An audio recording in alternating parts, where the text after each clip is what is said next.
Good morning মোনার নতুন একটা ব্লগে তোমাদের সবাইকে ওয়েলকাম। তোমরা তো জানো মোনা এখন মাইসোর বেরুবেরু করছে। আর জানো তো মাইসোর প্যালেসের না সামনে কৌশিক যখন টিকিট কাটতে গেছিলো, আমি আর বুট্টু বসেছিলাম, তখন না এই দুজন বিদেশি এই মেয়ে দুটিকে, মিষ্টি দেখতে মেয়ে দুটিকে দেখে মনে হলো, দেখো ওরা শাড়ি পরে রয়েছে, মাথায় ফুল দিয়ে রয়েছে। ওরা আমাদের দেশে কদিনের জন্য ঘুরতে এসো আমাদের দেশের কালচারটাকে ভীষণ ভালোবেসে ফেলে কি সুন্দর শাড়ি আর মাথায় ফুল লাগিয়ে ঘুরে বেড়াচ্ছে। আর আমি নিজে পরেছিলাম একটা ফ্রক। তো এখানেই হচ্ছে গিয়ে আমার মনে হচ্ছিলো যেন কেন জানি না ওরা না আমাকে চোখে আঙ্গুল দিয়ে কিছু একটা বোঝানোর চেষ্টা করছিল। আমার কিন্তু একটু অন্যরকমই ফিলিংস আসছিল।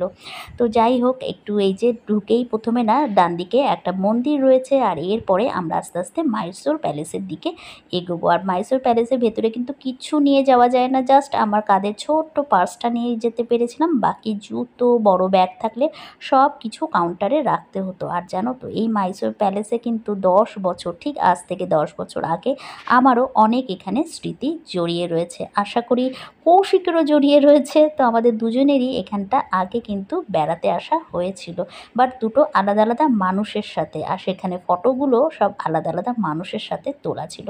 তো দেখো আমরা ভেতরে ঢুকেছিলাম, আর একদম ওপরের ফ্লোর থেকে না এক একটা ফ্লোরের এক এক রকম ডিজাইন, মানে কোনো কমন ডিজাইন কিন্তু ছিল না। এক একটা রুমের ফ্লোর বলো, ওপরের রুফ বলো, সব ডিজাইন আর দেয়ালের কারুকাজ কারোর সাথে কারোর কোনো মিল নেই। আর কাঠের এই দরজাগুলোর এই যে কাজ, এই যে কি অপূর্ব তা তোমাদের ভাষায় বলে বোঝাতে পারবো না। প্রায় দোতলা পুরোটাই আমরা না এরকম হেঁটে হেঁটে ঘুরেছি, আর এই কাজ দেখতে দেখতে অবাক চোখে দেখছিলাম। এত পুরনো একটা এই মাইসোর প্যালেস কিন্তু এখনও মনে হয় একদম ঝাঁ চকচকে রয়েছে। তো এত সুন্দর করে না মেনটেনেন্স করা, দেয়ালের এই টাইলসগুলোর কাজ বলো, কাঠের কাজ বলো, তারপর তোমার এই যে ওপরের কাজগুলো, মানে চারদিক দেখতে দেখতে চোখ জুড়িয়ে যাচ্ছিল। আর আলাদা করে হচ্ছে কি এই জায়গাটা, এটা না অনেকটা সেই সিনেমাতে দেখাতো না, সেই কিছু একটা পশুর সাথে কোনো লড়াই ঠড়াই হতো আর বাকিরা সবাই এরকমভাবে দেখতো, সেরকম একটা বেশ বড় ময়দান বলতে পারো। আর কীরকম হিংস্র হিংস্র দুটো বাঘের এরকম চিতাবাঘ একটা মডেল করা রয়েছে, এটাও কিন্তু বেশ ইউনিক লাগলো। আর এটা জানো তো পুরোপুরি কিন্তু সোনার একটা সিংহাসন।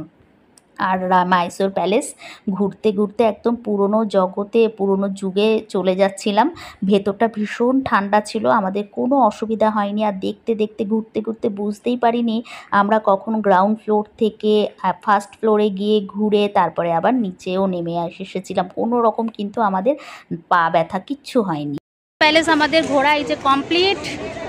এখন আমরা বেরিয়ে যাচ্ছি, 4টে বাজে। এটা না 5:30 অবধি খোলা থাকে, আর তারপর সন্ধ্যাবেলায় ওই 7:20 নাগাদ এটা পুরো লাইটিং করে দেয়। এত ভালো লাগে, সবাই সেটা দেখতে আসে। কিন্তু ভেতরে কিন্তু ঢোকা যাবে না, ওই বাইরে থেকেই বসে সবাই দেখে। পুরো মাইসোর প্যালেসটা একদম লাইটিং, চারদিকে খুব সুন্দর লাগে শুনেছি, বাট জানি না সন্ধ্যাবেলা আমরা বেরোবো কিনা। এখন তো আমরা সোজা রুমে যাচ্ছি, মোটামুটি ঘোরা কমপ্লিট। 2015 যখন এখানে বেড়াতে এসেছিলাম, ঠিক পুজোর সময় এসেছিলাম, আর তখন কিন্তু খুব সুন্দর আরও বেশি সাজানো গোছানো ছিল। আর তখন না মাইসোর প্যালেসের বাইরে ওই যারা ফটো তুলে দেয় ওদেরকে দিয়ে ফটো তুলেছিলাম। আর সেই ফটোর মানুষগুলো এখন আর পৃথিবীতেই নেই। আর কৌশিকেরও হয়েছিল তাই, কৌশিকও নিশ্চয়ই ওর পুরনো অনেক অনেক স্মৃতি এখানে ফেলে গেছিলো, আমিও ফেলে গেছিলাম। এটাই হচ্ছে জীবন। এখন আমরা দুজনে এখানে বেড়াতে এসে নিজেদের মতন করে নতুন করে আবার স্মৃতি একটা গড়ে তুললাম। তো আশা করি আবার পরে অনেক অনেক বছর পরে আবার এখানে বেরু করতে আসবো। আমাদের জীবনের সাথে এরকমই না পাস্টের সব দুঃখ কষ্ট ভুলে এগিয়ে যেতে হয়। তো আজকে না ব্লগটা আর বড় করছি না, ছোট্ট ছোট্ট এরকম করে আমরা যেখানে যেখানে বেরু করলাম তোমাদেরকে একটু আমার সাথে ঘুরিয়ে নিয়ে আসছি।